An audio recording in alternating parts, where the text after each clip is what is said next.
Today in this lecture, we are going to summarize all the systems that are used to maintain the arterial pressure or regulate the arterial pressure.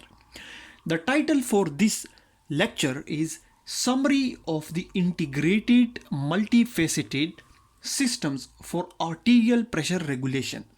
Now, two terminologies in this title are very much important: integrated and multifaceted. So basically, the systems that will help in regulation of arterial pressure are integrated with each other. They are linked with each other, and they are multifaceted. They have like different sides or different actions, and through different actions they will try to help and regulate the arterial pressure. So this lecture is about the summary of all those systems which are basically integrated with each other and which are multifaceted. Now we have discussed each and every system that helps in the regulation of arterial pressure. For example, we have discussed the CNS ischemic response, we have discussed the baroreceptor systems, we have discussed the chemoreceptor system, we have discussed the stress relaxation system, we have discussed the renin blood volume pressure control system. We have discussed all these systems separately, we have discussed them in detail, but today we are going to summarize them and look at them in a bird's eye view, and that will help in understanding of all the systems and the connection of all the systems with each other as they help in regulation of arterial pressure. Now let's begin the topic of the integrated multifaceted system for arterial pressure regulation. Basically, we have discussed again and again that different systems, the nervous system or the renal system and other system, they are basically trying to regulate the arterial pressure. Now some of the systems they act very rapidly, some of the system act intermediately, and some of the systems they act slowly. Now similarly, the systems which act rapidly, their action may not be lasting for a long time. The systems that act after a long time, their action may also last for a long time. Now here we take an example, and in this, with the help of these different graphs, we are going to integrate all those systems which are basically trying to regulate the arterial pressure. Suppose, for example, we have a patient, and the patient basically has a normal arterial pressure. The patient has a normal arterial pressure, but suddenly there is acute change in the arterial pressure. Suddenly there is an acute change in the arterial pressure, which will definitely bring some changes in his blood pressure. Now, as soon as there is a sudden change in the arterial pressure, all the systems get activated, but they get activated one by one in a specific manner. Now what is that specific manner in which they get activated? Now we are going to discuss that. As soon as there is a change in the arterial pressure, at this very time, which has been labeled as 0, at this very time, the arterial pressure is at the 0 level or the reference level. At the time of change in the arterial pressure is at this level, and this is the 0 time. Now at the 0 time, some of the systems will respond within few seconds or within few minutes, and those systems include the baroreceptor feedback mechanism, the baroreceptor system, the CNS ischemic mechanism, CNS ischemic response, and the chemoreceptor mechanism, These systems, they will basically respond very rapidly within few seconds to few minutes. Then after few minutes to few hours or intermediate time, few more systems will get activated, and those systems, they include the renin-angiotensin vasoconstrictor mechanism. This is the renin-angiotensin vasoconstrictor mechanism. Then the stress relaxation of vasculature is the stress relaxation of the vasculature. And finally, shift of fluid through the tissues of capillary wall. Shift of fluid through the tissues capillary wall. Now here the shift of fluid through the tissue capillary wall is shown with this graph. Now some of the systems will get activated after few hours or after a few days or even months, or they will be acting for like years, and they include the renin blood volume pressure control system, renin blood volume pressure control system, and the renin angiotensin aldosterone system. This is the aldosterone system.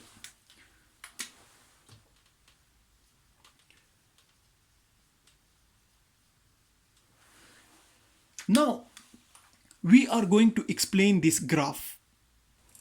First of all, as soon as there is a change in the arterial pressure. As soon as there is a change in the arterial pressure, and in this case we are considering a trauma in which there is a blood loss.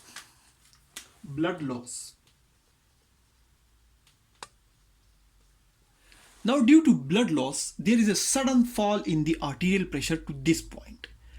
And all the systems, which we will call the integrated and multifaceted systems for the regulation of arterial pressure, they get activated at this level. At this time, at this level, they get activated. The systems that will get activated at this time and this level will be basically the baroreceptors, the chemoreceptors, and the CNS ischemic response. These are the first systems that will get activated. We have discussed each and every of all, we have discussed all these systems in detail in our previous lectures.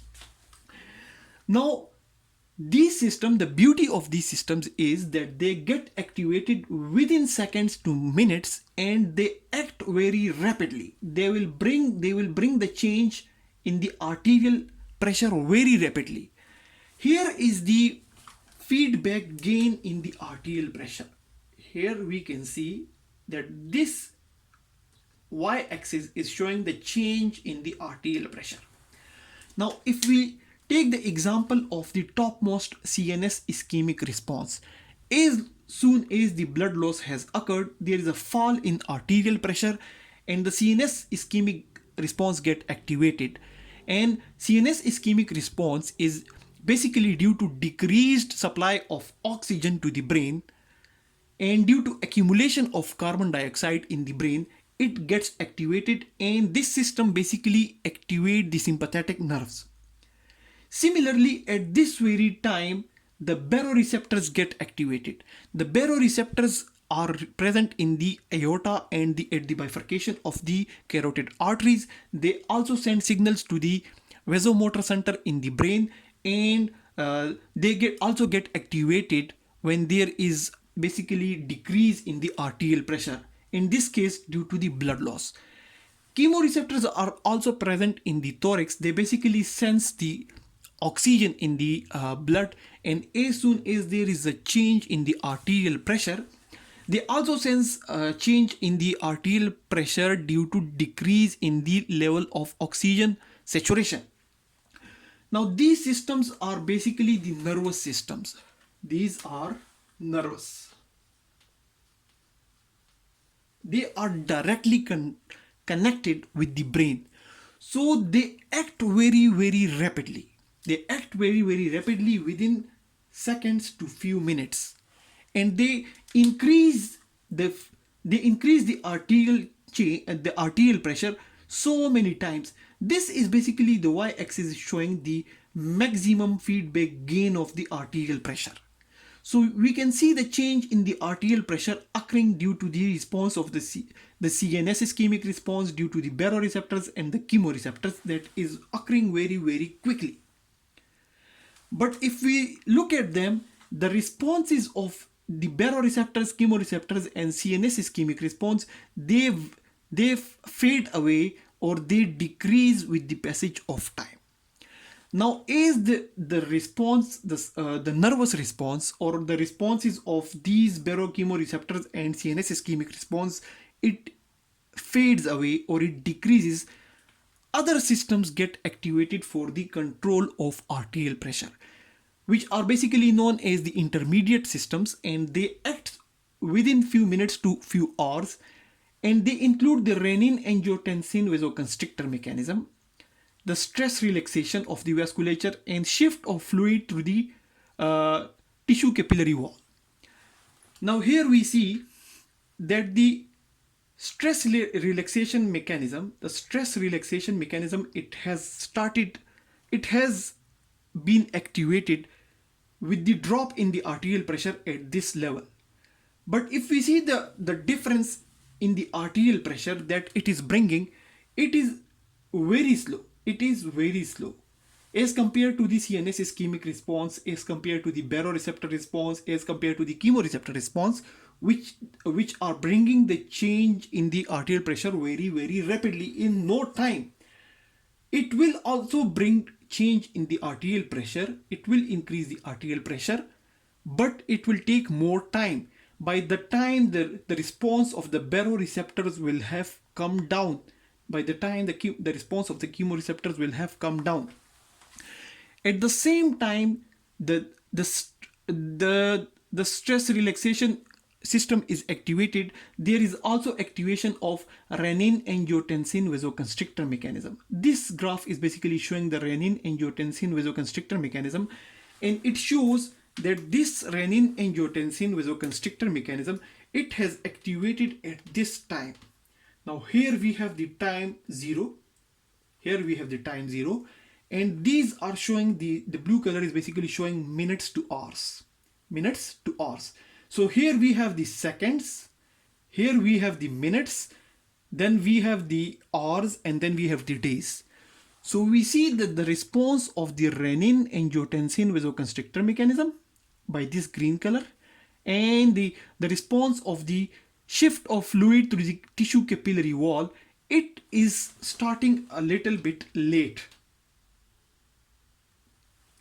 So these systems, the stress relaxation has started earlier, but it is getting activated, and it will take its time to be beneficial. So it is also considered as an intermediate system. Now they get activated after some time, like after a few minutes or sometimes after an hour, and they will not start rapidly. Their action will not start at 0 point, the time at which trauma occurred or bleeding occurred. Now what the renin-angiotensin vasoconstrictor mechanism will do, it will basically secrete the renin from the kidney. Due to the fall in arterial pressure, there is secretion of renin from the kidney, and this renin will basically convert into angiotensinogen into angiotensin. The angiotensin is basically a constrictor of the arterioles. It will constrict the blood vessels. These baroreceptors and chemoreceptors and CNS ischemic response, they also activated the sympathetics. Which cause constriction of the blood vessel, which they also caused increase in the heart rate of the blood vessel. They increased the heart rate, they increased the constriction of the blood vessel, and similarly they caused constriction of the veins, which basically push the blood from the veins in towards the heart. Now the angiotensin is also doing the same thing. It is causing vasoconstriction of the blood vessel, which will increase the peripheral resistance and which will help in the elevation of the arterial pressure. Now the shift in the fluid, that is shift of the fluid through the tissue capillary wall, it also helps in increasing the arterial pressure. Suppose for example we have a blood vessel here and where we have the tissue. When the arterial pressure falls, fluid from the tissue moves through the capillary wall into the blood vessel, and this more fluid in the vessels basically helps in the increase of arterial pressure. If the arterial pressure increase here, then fluid will move out from the vessels into the tissue, and it will help in the decreasing arterial pressure. So renin-angiotensin is basically helping in the constriction of blood vessel, which will increase the peripheral resistance, and it will help in increasing the arterial pressure, a system which we have discussed in detail. The stress relaxation is another system which will basically start here, and this system basically also helps in elevation of the arterial pressure. And whenever there is increase in the arterial pressure, there is a decrease in the stress of the blood vessel. With increase in the arterial pressure, there is a decrease in the stress of blood vessel. But with the decrease in the arterial pressure, there is increase in the stress of blood vessel.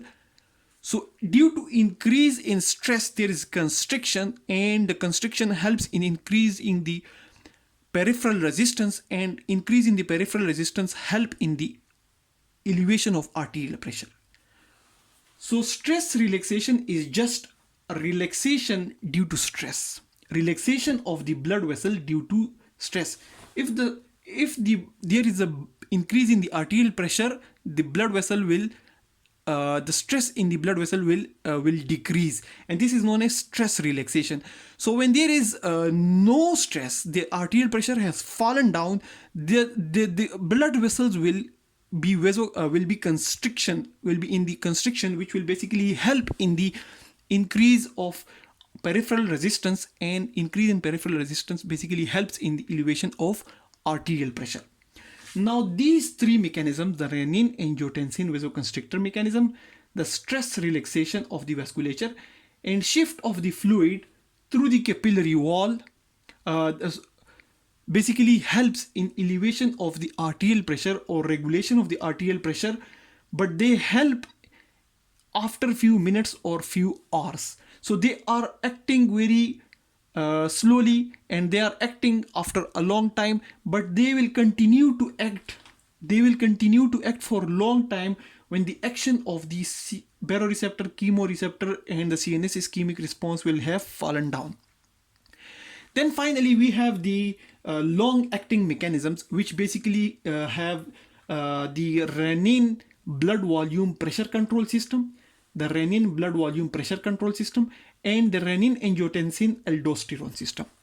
Now these two systems, they help in the accumulation of blood volume. Here blood loss had occurred, so the initial nervous systems basically try to maintain the arterial pressure. They try to help elevate the arterial pressure with the help of vasoconstriction, with the help of increasing heart rate, and with the help of pushing the blood in the veins towards the heart. But these systems, the renin blood volume pressure control system and the renin-angiotensin aldosterone system, they will try to accumulate more volume or increase the volume of blood. Now here we have the blood vessel, and here we have the kidneys. When the arterial pressure falls in the blood vessels, the kidney will try to retain salt and water into the blood vessel. These two kidneys will try to push the salt and water. They will try to retain the salt and water with the help of renin and aldosterone. They will try to retain the blood and water into the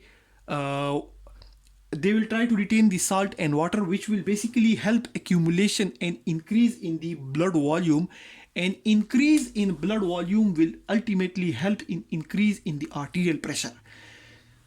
Now renin basically acts to secrete the angiotensin, and angiotensin helps in the retention of salt and water, and it also helps in the activation of aldosterone. Aldosterone is also trying to accumulate salt and water in the blood, and it is basically preventing the loss of salt and water through the kidney.